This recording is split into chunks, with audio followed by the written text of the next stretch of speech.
can hike the trails through the peaceful forest with waterfall backdrops. But it's the smiles, it's the people, the uniqueness, that's the real highlight. Come experience firsthand tropical weather, see the unspoiled land, the beauty of nature. ยินดีต้อนรับสู่ดินแดนแห่งอัญมณีแห่งแม่น้ำคอง ยินดีต้อนรับสู่ประเทศลาวคนลาวมีน้ำใจฮักความปองดอง ยินดีต้อนรับสู่ดินแด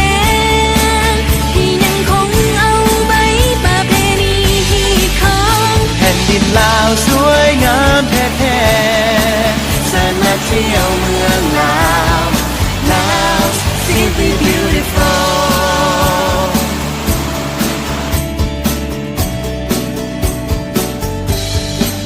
ตื่นขึ้นมายามเช้าเพื่อหักแสงอรุณ ชมทิวทัศน์ที่สวยงามบ่เหมือนที่ใดในโลก But it's the smiles, it's the people, the uniqueness, that's the real highlight. Come experience firsthand tropical weather, see the unspoiled land, the beauty of nature. ยินดีต้อนรับสู่ดินแดนแห่งอัญมณีแห่งแม่น้ำคองยินดีต้อนรั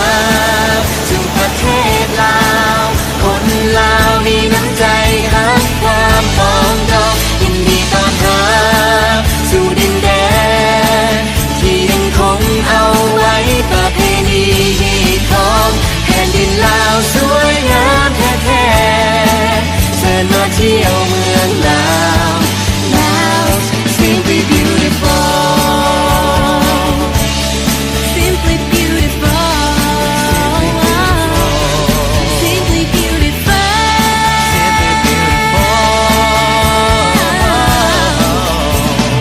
Love simply beautiful